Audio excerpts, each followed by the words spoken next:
In 2024, I have worked with over 200 online education business owners, ranging from some of the world's largest creators to tiny but powerful niche businesses that you've never heard of.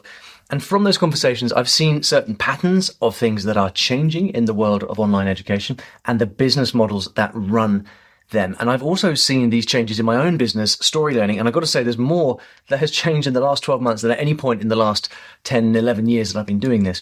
Now, the other day I delivered a workshop where I shared all of the main things that have and haven't worked for online businesses in 2024 and the things that are changing that you really need to look out for in 2025 so that you can both thrive next year, but also avoid some of the pitfalls that are on the way. And I'm going to share this whole presentation with you now. Now, the main topics we're going to cover are the AI landscape and implications of that.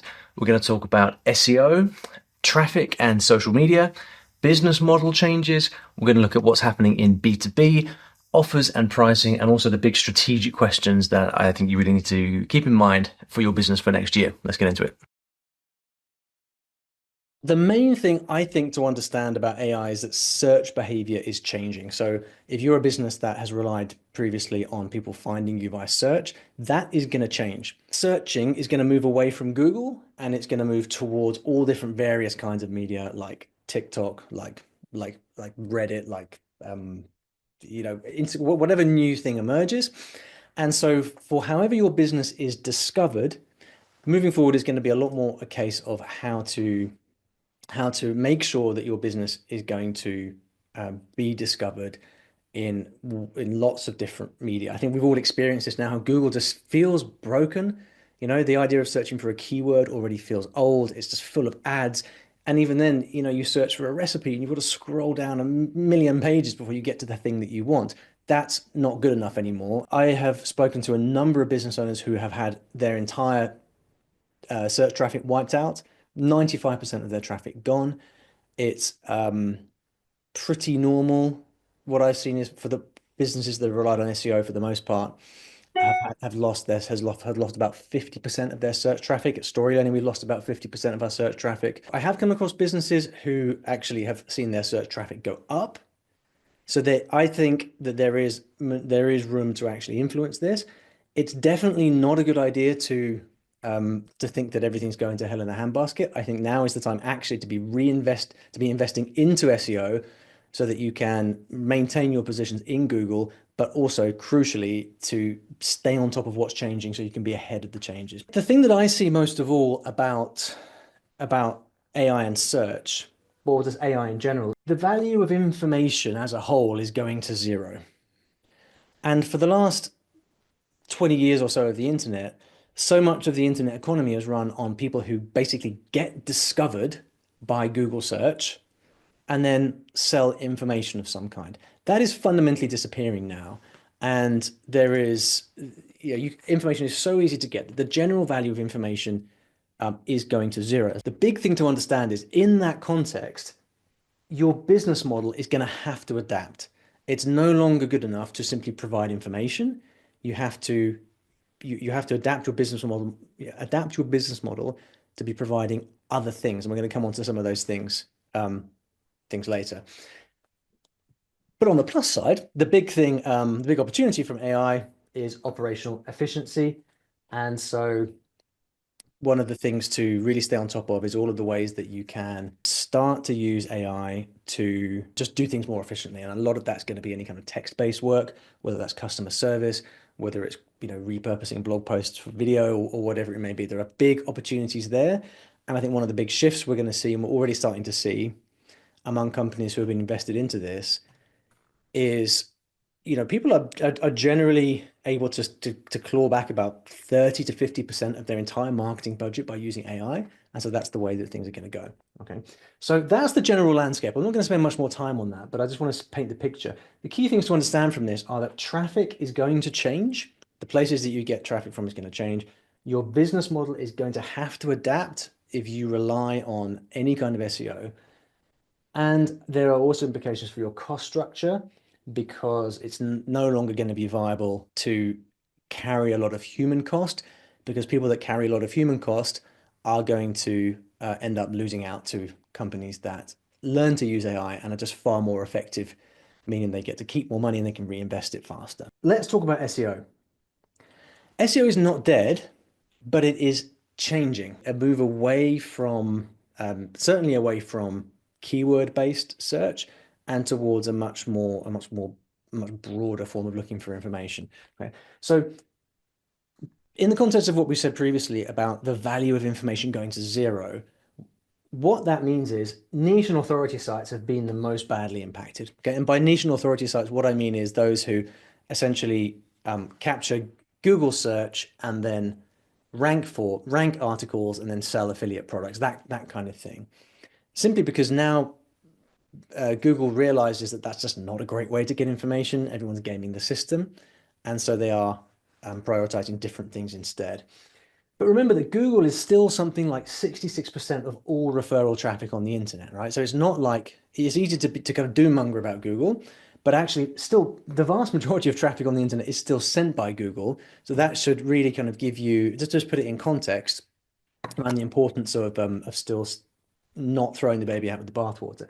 So at Story Learning, we have been this year investing a lot more into SEO, partly because for as long as people are still using Google search, it is still in your interests to appear on page one of those things, right? So you may not get the volume, overall volume of traffic will go down, but it's still very much in your interests to appear towards the top of those search results. So we've been investing more into SEO, and that has also had the big benefit of allowing us to kind of stay on top of what's changing and run a lot of experiments. The big question on everyone's mind is how to be indexed by AI, and the answer is I don't know, and nobody does. I think anyone who tells you that they do know how to be indexed by AI are just trying to sell you SEO services, because no one really knows.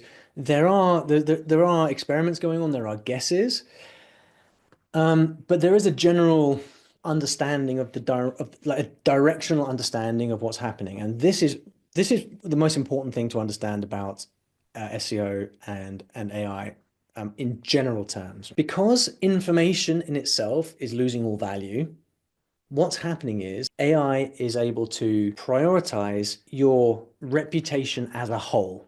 So it's now no longer about what kind of keyword optimization you can do, because they've read the entire internet, knows who Olly Richards is. They know everything he's done, everything he's published. They know what people say about him on review sites. They know about the books he's published and the YouTube channel. They know all of these things, and they can use that to form an opinion as to whether or not stuff that I say should appear in AI results. What that means is that we need to start focusing much more on real, genuine authority, not just SEO optimized garbage or SEO optimized good stuff either. But you see the point, right? What that means is, so us as individuals need to be foregrounding our authority, which means we need to be doing well, all of the things here, essentially. If you have a blog, rather than having 10 different authors posting on the blog, it should just be you. Because then that is every time you post, that's another opportunity for AI to associate your name with the content. You need soliciting reviews of your product and posting that everywhere so that AI can read those reviews. Media and PR become much more important now. For a lot of online businesses, media and PR have never really made that much difference, right? From a traffic perspective, you can get front page on the BBC. You won't get much traffic to your website. What's important now with AI is that AI can read that BBC article and understand that you are now authoritative and will place more weight on you as a person. So media and PR becomes more important. I just generally I think of it as your general reputation online and in the world. AI is able to read and understand all of those things in a way that Google does not. You've probably seen on Google searches recently how it's all about Reddit. Why? Because Google thinks now that, well, if we can't trust information, what we can trust is what other people have to say, other human beings. That's why Reddit is in all the search results.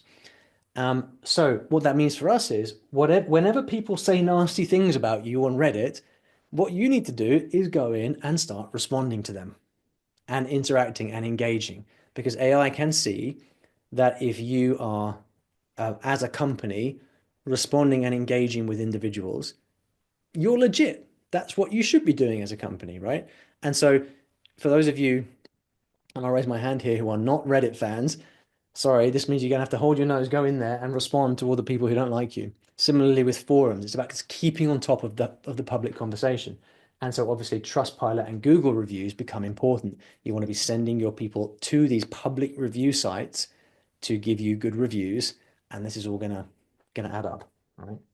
So the TLDR of this is, for me, now is the time to be investing into search, not be running away from it. You want to double down on your personal authority. Keep the author front and center. So when you publish stuff, you want to um, make it very obvious that it's you who's publishing it because it builds your authority. Focus on genuine brand reputation. And in an environment where, if you're an SEO heavy business, you can expect traffic to decline. I think what that means for most people is inevitably you need to get on YouTube. So in the content world, social media, podcasts, all this, they post it today, is gone 10 minutes later. Even podcasts, right? But there are three types of media which are proven to be very, very evergreen and surface often in search results. Those are blogs, YouTube, and believe it or not, Pinterest. Now, blogs are, as a traffic tool, are on the way out. Pinterest is very, very niche specific. And so really that leaves YouTube as the only game in town for long form discoverable content. So if you're not on YouTube, now's the time to start doing something about it. Right, so let me tell you about what I'm seeing with traffic and social. So Instagram, a lot of people don't know about Instagram. So the main thing to understand is that Reels is the only game in town. By all means, make other posts and stories and stuff, but it's basically all about the Reels. That's how you get discovered. That's how you grow. If you have a sizable Instagram following, you absolutely must be using ManyChat. Now, ManyChat is, it was a startup. It was bought by Instagram a while ago. ManyChat is that thing where, when people say comment below, comment help on this post, and then someone DMs you with something automatically, that's ManyChat. It functions like an email autoresponder. So you can get into an automatic conversation with people, get them on your email list, and nurture them that way. If you have a significant audience on Instagram, make sure you're growing it with Reels, and then make sure you're using ManyChat to engage people and then put them into the same email funnel as everything else. Now, LinkedIn is something that people are massively sleeping on. LinkedIn historically has the reputation of being just like a business networking thing. It's not. It's a social media like any other, with the kind of pretense of being serious and work-like, but it's not. It's a social media where, it's crazy. It's absolutely huge.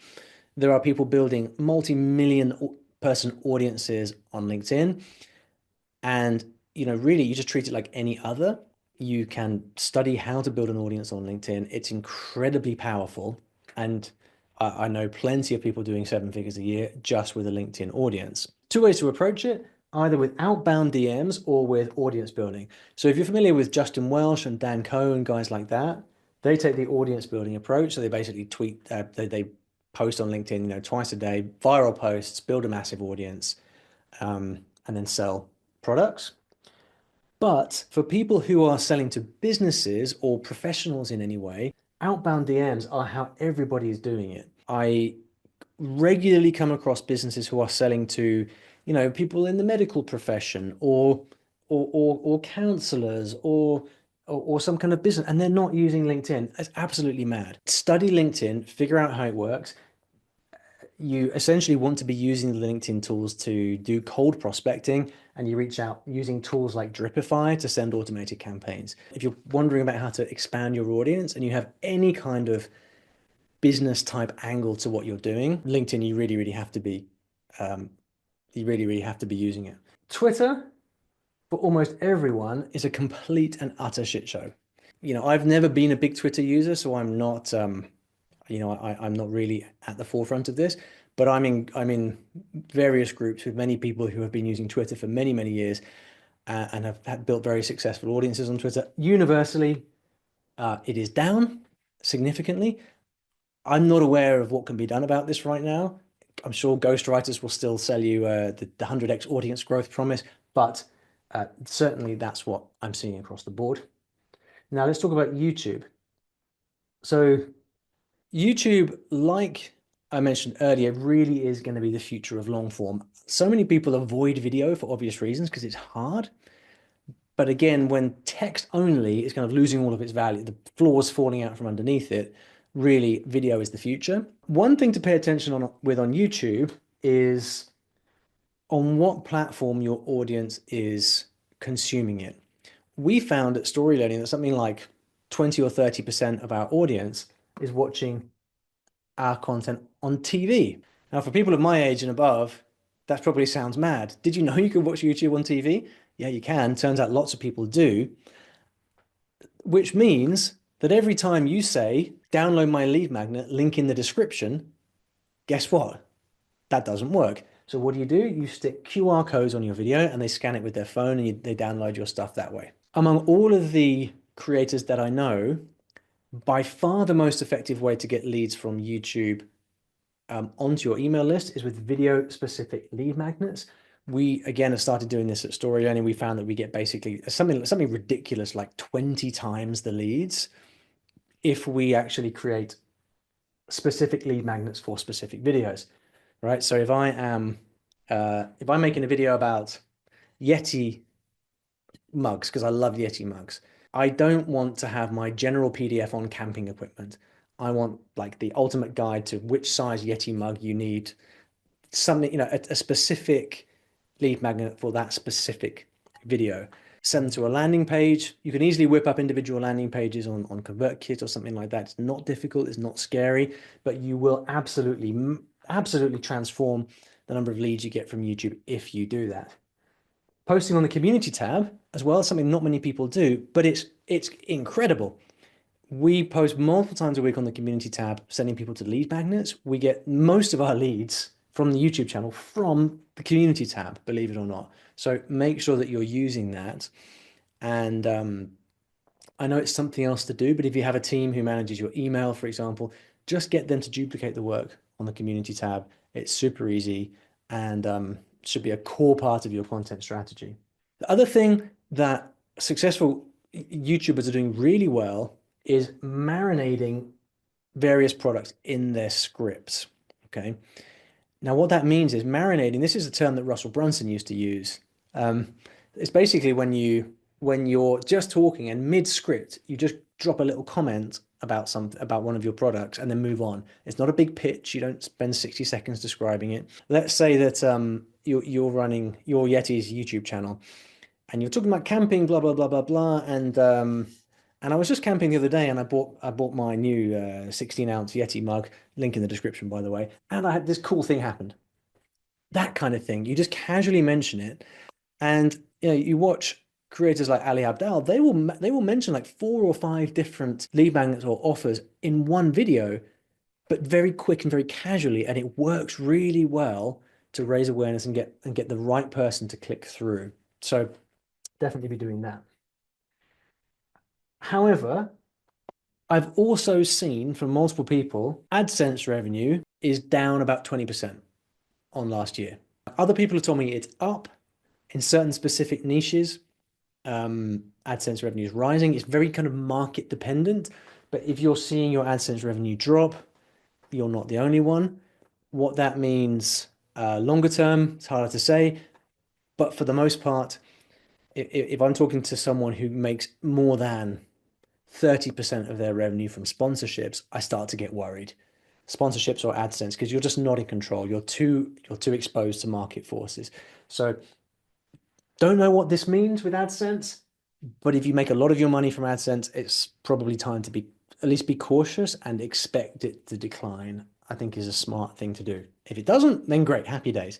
But if it does, at least you're prepared. Now, paid ads. Could talk about paid ads all day long. So I'm just going to say in very general terms about paid ads. Paid ads now are so expensive that businesses that previously could be profitable with paid ads now simply cannot. I speak to a lot of entrepreneurs who, like 2018, 2019, even 2020 pre-COVID, were regularly making money from paid ads, can't anymore. The cost has just gone up too high. Paid ads either works for your business and your niche or it doesn't. Now you're going to find exceptions, but for the most part, especially for content-led or creator-led education business, paid ads usually don't work. Give it a concerted effort, give it a good go. But if it doesn't work after you've given it a reasonable good shot, like don't spend 5 years and all of your money trying to get it to work, because the likelihood is it simply doesn't work for your business and for your niche, and that's okay. In Europe and internationally, paid ads are still very, very strong. Okay, UK, US prices are incredibly high. I'm working with an entrepreneur right now who is running paid ads to a webinar funnel and is getting something like 10 to 20x ROAS weekly on their webinar funnel. This is the sort of stuff that people in the US were doing back in like 2013, 2014, 2015 and making an absolute killing. Doesn't work anymore for the most part. But if you're in Europe, this stuff still works. So if you are Europe based or non-UK, US, Australia based, and you've never tried paid ads, you've never tried webinar funnels, definitely give it a go, because in Europe, it's absolutely crazy. Costs in general for ads are still very low, and the market is generally underserved. So big thing there. What we're seeing generally across the board, and you'll hear this from some of the bigger, more well-known online marketers out there, is that there's a general shift away from paid towards content marketing. So people that would typically spend, a couple of $1 million a month on paid ads are now taking half of that budget and putting it into content creation. The reason is, if you do run paid traffic, then creating content as well lowers your CAC. It's as simple as that. Because what happens is that people will see your ad and then they won't, and then they'll go and they'll click around and they'll watch your YouTube videos and they'll read your blogs and follow your Instagram or whatever. So then they get to know you. So when they see your ad again the next time, you've warmed them up and they know who you are now. So this combination of paid plus content is becoming more and more popular. Honestly, it's a good strategy anyway, because you don't just want to rely on either one. The other thing that's working really well across the board now with traffic is sponsorships, particularly newsletter sponsorships and micro influencers. Again, it doesn't work well in every niche, but I've grown. So this newsletter brand, for example, I've grown this in the last 18 months or so entirely through newsletter sponsorship. Like that's all I've done, and it's already a significant business. But also micro influencers, meaning people with, somewhere between 500 to 5,000 followers. They're kind of small. They're distorted rates, really. If you're paying market rates on something like Facebook ads or YouTube ads, then you're kind of bidding against everyone else. When you sponsor newsletters or when you sponsor micro influencers, what's going to happen is you're exiting the market equation, and you're essentially getting distorted rates. Now, that can end up being extortionately high, but often it can end up being extortionately low. And, for my newsletter, I can get really good quality newsletter subscribers and bear in mind, my niche being entrepreneurship, typically people will pay $10 to $20 a lead in that space. I can get really high quality subscribers from a newsletter sponsorship for like $3. I'd have to pay like $20 for that on Facebook ads, somewhere between 10 and 20. So newsletters are great. Micro influencers are also great. I know a lot of people using that very, very well. A lead magnet, right? So come and download my PDF on XYZ. And that works great. What works 10 times better, creating a lead magnet for for that specific video and saying, hey, I'm making this video is about Yeti mugs. Here's my lead magnet on Yeti mugs. What we see is that gets like 10 to 20 times the response, and you get so many more leads by doing that. Okay, let's talk about business models. So in the context of the value of information going to zero, it's a big deal for people who are selling courses. What's generally happening is that the value of information, and therefore the value of courses, is going to zero. It's not going to happen overnight, but in a few years from now, coming out with another course on the same old topic as everyone else, it's just going to have no value. People are not going to be willing to pay money for that when they can go to ChatGPT. So what does that mean for course creators? What that means is, for me, first of all, we need to double down on our niche. You can't be generic anymore. You've got to, everyone, niche down is always the classic advice, right? Well, I think now is the time to start going a niche down, like below that. Reason being that AI is able to give fairly generic advice. The more specific you can be with what you offer, the less people are going to be able to get that from anywhere else. My personal belief is that personal brand is going to become extremely important and more important. Because if the information itself is losing all its value, what's left? Well, what's left is the person conveying that. And so you can look up how to learn a language on ChatGPT and maybe question the results. But if you hear that same information coming from me as a real human being who you know and trust, hopefully, then you're gonna then listen to that and pay attention to it. So I feel like your personal brand is becoming more and more of an asset. We're going to come back to that later as well. It also means that you need to be more and more stringent on your unique systems and your unique points of view, right? So for example, at Story Learning, we teach languages through stories. If you buy my books, like stories are there, it's the mechanism. That's not easily replicable by anyone else. And so you've got to make sure that you have basically the combination here is a very, very strong and specific USP with yourself as an authority teaching or providing a system that works. All right, that's the formula. This is as old as time, really, but it's just becoming more and more important now in the years to come. Cohorts, for that very reason, are working great right now. They have been since COVID, but more and more people running cohorts are doing really well. Why? Well, because it's time bound, it's with other people, it's expert led, it has all the things that typical courses don't. The cohorts I see doing really well are selling for between 2 and 5K. They're lasting for between 5 to 8 weeks, and they have a very specific outcome. And the specific outcome thing is a big deal. It cannot be a generic kind of here's how to improve your life offer. It needs to be no, we're going to help you improve your memory by 20% in the next 6 weeks, right? Community and membership, there's a real fatigue going on. The online world is saturated with communities, whether it's these school groups that everyone's banging on about at the moment, or the Facebook equivalent that's been around for 20 years, or your circle communities, your WhatsApp groups. Everyone's in far too many, and there's a general fatigue. I was talking with Jay Klaus about this the other week, and he shares this view that we're seeing a general fatigue in online communities and memberships. And so the general move is towards in real life. Hampton, for example, Sampar's entrepreneurship group, they've just announced a substantial move away from the online thing into in real life stuff. It's happening. So anyone who's running a community or a membership, you're going to get more fatigue. You need to be thinking about how you can either start moving to in real life to really strengthen it and or include epic experiences, just make it unforgettable. If people make a connection in real life and they make deep, meaningful connections in real life, they're never leaving. They're just not. And when they come to your membership online afterwards and they see that same face online, there's a real connection there. So that's the way it's going. That's why a few weeks ago I took a group of 10 entrepreneurs to a castle in Hobbitshire, and we had a 2-day mastermind in this gorgeous castle and woodland walks and cocktails by the fire, because it's an absolutely effing epic experience. Obviously, it's not practical for every community and membership, but this is the direction of travel. Also, annual billing rather than monthly.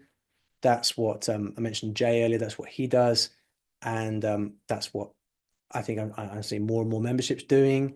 Reason is that if you've got 12 opportunities to churn during the year, you're going to get churn. So make it an annual membership, really stack the value. You've got a few issues with webinars, right? One is that people have been on too many. They kind of know what the deal is. They know it's a 60-second belief reframing plus pitch, and people are just tired of it. But once you get outside the marketing space and you move into, like, for example, teaching beekeeping in France, they've never been on a webinar before, and the webinar is going to work really well. So webinars still work great. It just depends on your location. Like we said before, if you're doing it in continental Europe, the cost is so low and people are not yet jaded, it still works great. After registration for your webinar, put them in a WhatsApp group. Run that WhatsApp group from registration up until the event. In the WhatsApp group, send them voice notes, send them more content, send them reminders, send them gifts, send them all kinds of stuff. The interaction and the familiarity in the WhatsApp group and the open rate means you get more engagement, get people more excited. People back in the day, Russell Brunson back in the day used to teach sending people to a Facebook group after webinar registration.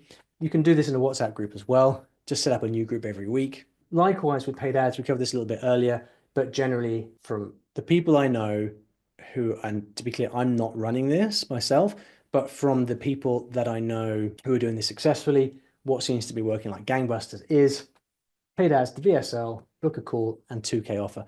The reason that this is working is that you need an offer of that scale to make back your ad cost these days. That's the simple reason. If you're trying to sell a $300 course to paid ads in the US and UK, forget about it.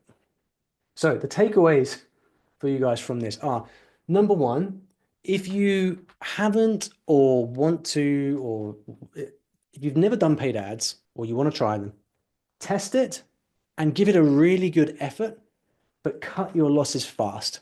And if it's not working after 6 to 12 months and you're still only at like 20% ROAS, most likely your business is just not going to respond to paid ads, assuming that you've done a good job of testing with people that know what they're doing. So test it out, do a very good, competent job, but cut your losses fast if it's not working. Generally, in your business, think about moving away from information and towards experience of different kinds, both online and in real life. And the way that I would be thinking about this is to introduce high touch and premium offerings in your business overall. You see the direction of travel, right? It's less information, more experience. Right, so for B2B, shorter section, this one, because from everyone I know doing B2B, the same stuff is working, okay? And it's the same stuff essentially as ever. Cold email, the number of people I know who run their entire business on cold email, it will blow your mind, right? No one likes to get cold email when it's not relevant, but when it's super relevant, it works great. So cold email is working really, really well. The other thing is LinkedIn outbound. We touched on this earlier. I know when you receive it, it's annoying because lots of people do a really bad job with it, right? But when you've got that pain point, recently, for example, I was thinking a lot about digital detoxes, getting off your phone and all of that. Just so happened, someone sent me an outbound, like a cold message on LinkedIn saying, "Hey Ollie, I've got this new program where I'm helping entrepreneurs detox from their phones and devices. Like, would you like to hear more?" And I'm like, "Hell yeah." That's the first time I'd ever responded to a cold message.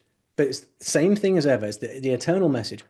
Right message at the right time makes you a welcome guest, not an annoying pest. Cold email and LinkedIn outbound. If you're not doing this, then you're sleeping on your biggest opportunity for B2B, right? The other thing that lots of people are talking about is like when you're talking about the sales process within B2B, what happens so much of the time is that you're selling the idea of your training to the employees, and the employees are then selling that to their own management. AI personalized outreach. So we know that the right message, the right cold message to the right person at the right time works great. What's one way that you can do that? Well, when someone joins your list, if you collect enough data about them, you can then use AI and a combination of like Zapier or Make.com, send them an email after 30 minutes that's personalized to them based on what they signed up for. And so it's essentially like someone who's doing an outbound call to them, except it's AI that's doing it. It's good just to start to think in those terms because it's one of the great things that that AI can start to do. In terms of the offers that I'm seeing a lot of stuff working with B2B, is that a lot of people are doing your standard in-house bespoke training. So the trainer going into the company and delivering a week-long workshop, but also bulk selling seats for virtual training is also working really, really well. The takeaways for the B2B is really know what the market opportunity is. This I didn't really cover here, but this speaks to the point that a lot of the time I see people working in too small of a space to too small of a group who don't have the right purchasing power. So think carefully about expanding that to a wide enough group of people who can really buy a lot of your stuff, basically. And also have an expensive offer. We're going to come back to this later, but so often people always underprice themselves. So a challenge that I have for everyone is whatever your current offer is, just have a more expensive version. And I'm talking like 3 times more expensive. You don't have to sell anything. You don't have to expect to sell it, but just have the offer because you'll be amazed what that does psychologically. Some people will take it, believe it or not, but it also makes everything else look cheap, right? So nothing new there, but just useful to think about. With offers and pricing, what I see across the landscape is that willingness to pay is up. You know, in the old days, people say, oh, people don't buy stuff online because they don't trust the internet. That's not the case anymore. People will spend huge amounts of money on the internet. People used to teach the old value ladder concept where, the first thing that you should do is sell a cheap ebook or a cheap course so that they will get value from you and trust you and then go up the ladder and buy the expensive thing. This is for the birds now. You can go straight to selling something expensive, and I think people should be doing more of that. And something that I get, the entrepreneurs that I mentor, almost invariably, one of the first things that we work on is repositioning the offer that they lead with, right? So rather than leading with a hundred, because everyone listens to the people who can't afford their stuff and thinks, well, people can't afford it, so we have to lead with something cheap. But that misses the point that there are always people who can afford it and actually see more value in more expensive stuff. So, you might reframe a 117 euro offer to 300, for example. Lead with that rather than this, and you'll make more money. Rather than leading with a kind of half-baked version of a product for 697, make it the complete version and sell it for 1997. When you get a new lead, and this is the thing that you present to them first, this shift alone can completely change the dynamic of your business, because within the first 7 to 14 days, you're now collecting 3 times the money than you otherwise would, and the customers are better. So really think carefully about your pricing and lead with the strongest offer you can.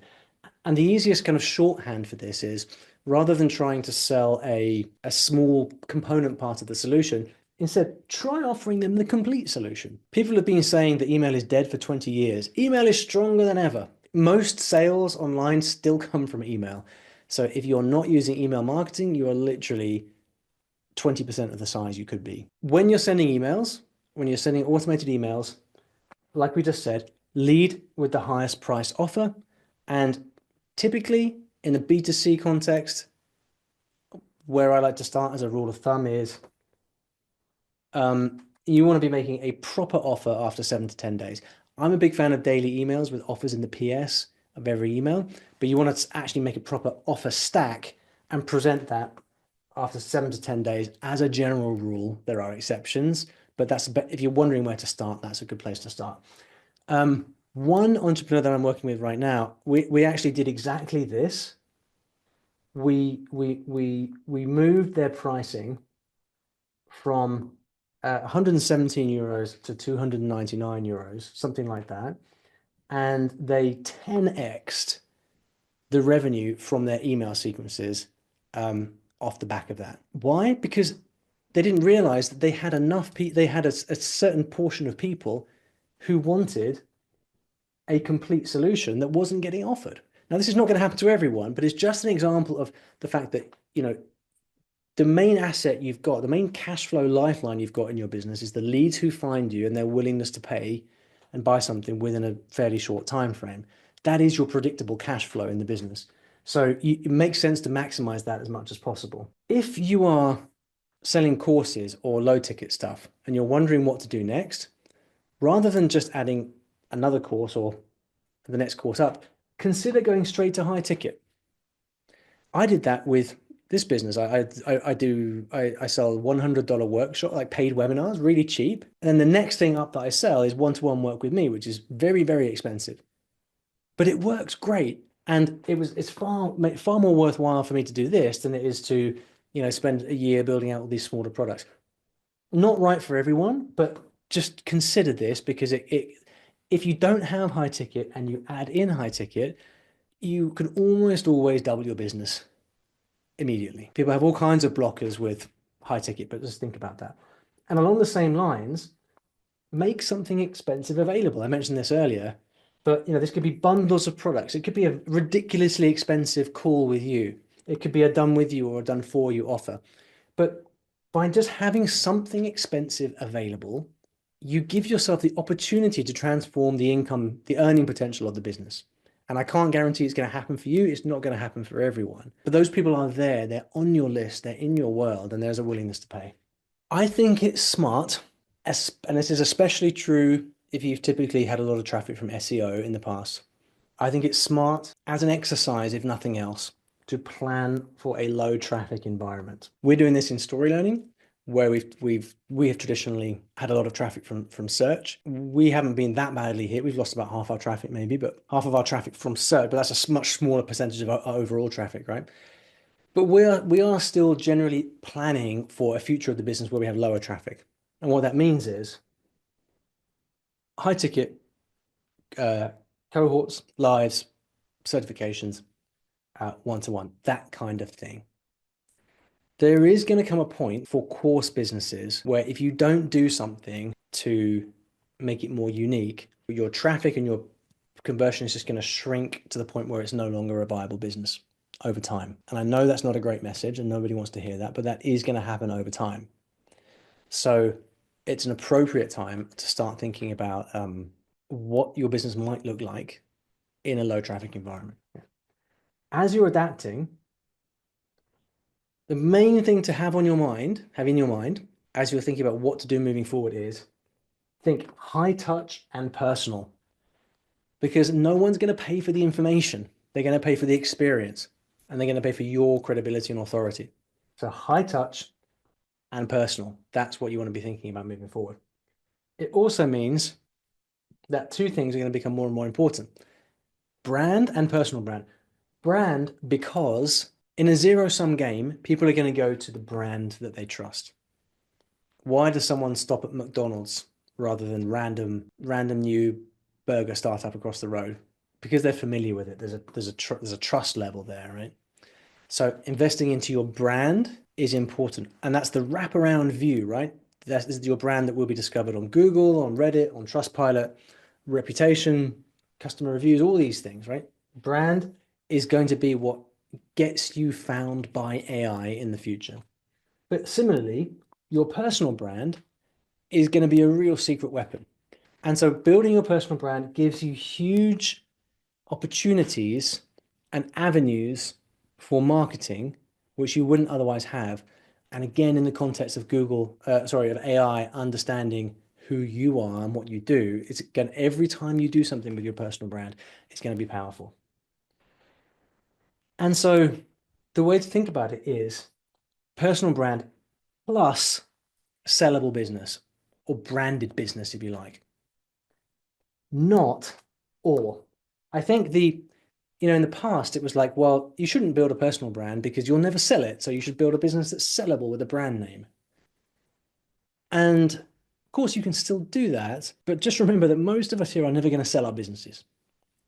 We would like to think that we will, but the statistics say that we won't. For most of us, our business is going to be something that can give us a very comfortable life, and in the best case, that we can really enjoy doing.